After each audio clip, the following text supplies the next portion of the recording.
Mga guys, mga idol, ganito din ba mga anak nyo? Hmm? Hmm?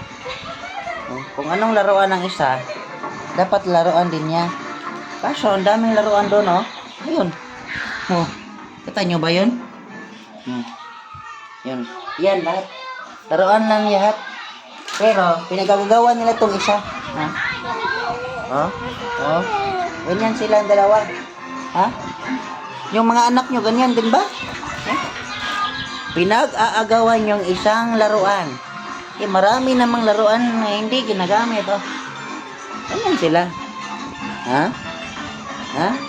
Kasi, ayan, gusto niya. Sa kanya yan. Tapos, gusto din niya. Sa kanya din yung laruan. Iba yung pinabili niyang laruan. Iba. Yung pinabili niyang laruan, yon. Yon. Ganon. Tapos, naunang dumating yung laruan niya kaysa kanya. Yung laruan niya, ngayon lang dumating. Tapos, yung sa kanya, nung isang linggo pa. Last week, oo, dumating yung ganon. Tapos sa kanya, yan. Ngayon, pinagagawa nila, nag-aaway sila. Ganun, dinimda.